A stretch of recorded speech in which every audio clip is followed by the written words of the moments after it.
Baik, Assalamualaikum warahmatullahi wabarakatuh. Kembali lagi bersama saya Siska Lestari dengan NPM 2171020156,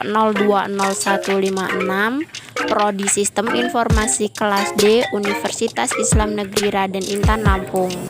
Jika sebelumnya kita telah membahas materi tentang algoritma dan pemrograman, maka kali ini kita akan membahas sedikit tentang materi flowchart dengan dosen pembimbing Bapak Mizan El-Khairi Kezuma MTI. Baiklah, apa itu flowchart? Flowchart merupakan penggambaran secara grafik dari langkah-langkah dan urutan prosedur suatu program. Biasanya mempengaruhi penyelesaian masalah yang khususnya perlu dipelajari dan dievaluasi lebih lanjut. Sedangkan menurut data terbaru tahun 2014, bagan alir atau flowchart merupakan kumpulan dari notasi diagram simbolik yang menunjukkan aliran data dan urutan operasi dalam sistem. Apa tujuan dan fungsi flowchart?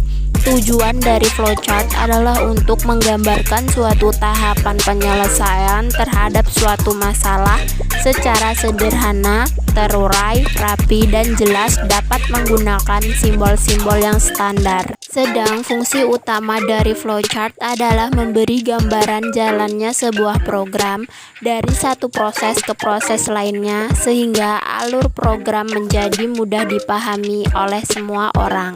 Fungsi lainnya ialah menyederhanakan rangkaian prosedur agar memudahkan pemahaman terhadap informasi tersebut. Jenis-jenis flowchart.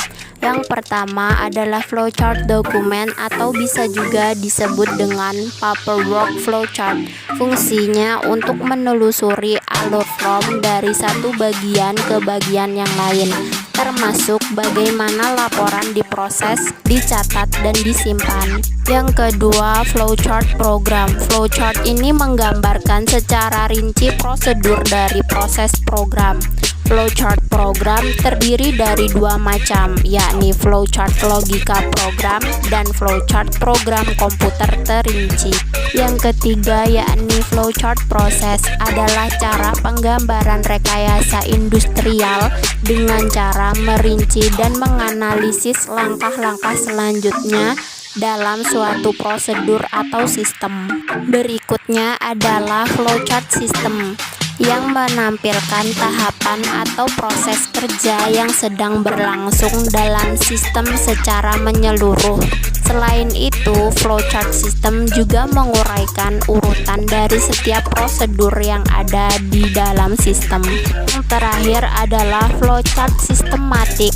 Flowchart ini menampilkan alur prosedur suatu sistem, hampir sama dengan flowchart sistem, namun ada perbedaan dalam penggunaan simbol-simbol dalam menggambarkan alur. Berikutnya adalah simbol flowchart. Yang pertama yakni flow direction symbol. Simbol ini memiliki 4 simbol, yakni simbol arus atau flow, simbol yang menjelaskan jalannya arus suatu proses, simbol communication link, simbol yang menyatakan transmisi data dari satu lokasi ke lokasi lainnya, simbol konektor, simbol yang menyatakan sambungan proses ke proses lain dalam halaman yang sama, simbol office connector, simbol yang menyatakan sambungan proses ke proses lain dalam halaman yang berbeda. Yang kedua, processing symbol. Simbol ini menjelaskan jenis operasi pengolahan dalam suatu proses atau prosedur. Berikut adalah contoh processing symbol, yakni simbol proses, simbol yang menyatakan suatu proses yang dilakukan komputer. Simbol manual, simbol yang menyatakan suatu proses yang dilakukan komputer. Simbol decision, simbol yang menunjukkan kondisi tertentu yang akan menghasilkan dua kemungkinan jawaban, yaitu ya dan tidak. Simbol predefinite process, simbol yang menyatakan penyediaan tempat penyimpanan suatu pengolahan untuk memberi harga awal. Simbol keying operation, simbol yang menyatakan semua jenis operasi yang diproses dengan menggunakan mesin yang memiliki keyboard. Simbol offline storage, simbol yang menjelaskan bahwa data dalam simbol ini akan disimpan.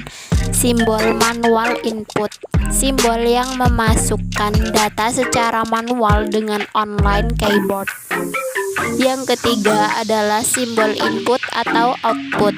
Simbol ini menunjukkan jenis peralatan yang digunakan sebagai media input atau output.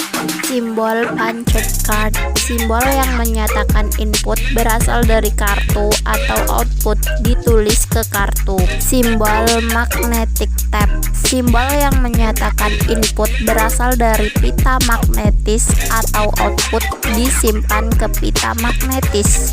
Simbol disk storage, simbol yang menyatakan input berasal dari disk atau output disimpan ke disk.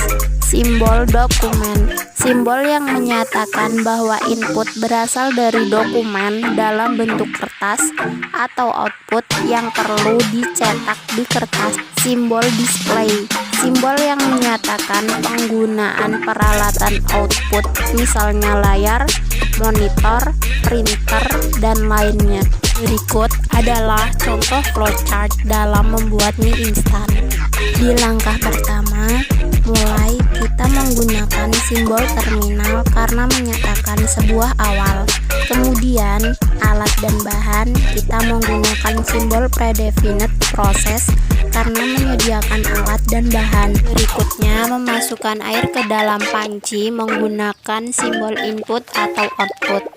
Memasak air hingga mendidih menggunakan simbol proses. Berikutnya ada simbol decision. Simbol ini menyatakan dua kemungkinan, yaitu apakah air mendidih atau tidak. Jika air mendidih, maka langkah berikutnya adalah membuka bungkus mie dengan simbol proses. Kemudian memasukkan mie ke dalam air mendidih menggunakan simbol input output. Masak mie hingga matang menggunakan simbol proses. Kemudian terdapat lagi simbol decision yang menyatakan apakah mie ini matang atau tidak. Jika mie ini matang, maka langkah berikutnya adalah angkat mie dan masukkan mie ke dalam mangkuk yang telah berisi bumbu dengan simbol input output. Kemudian aduk mie dengan bumbu hingga merata menggunakan simbol proses. Dapat simbol decision kembali yang menyatakan apakah mie dengan bumbu sudah merata. Jika iya, maka langkah berikutnya adalah menyajikan mie dan berakhir. Langkah serta simbol tersebut dihubungkan oleh simbol arus atau flow. Mungkin itulah sedikit materi penjelasan tentang flowchart serta contoh langkah pembuatan flowchart. Mungkin cukup sekian dari saya. Jika ada salah kata, saya mohon maaf. Dan akhirnya, wassalamualaikum warahmatullahi wabarakatuh.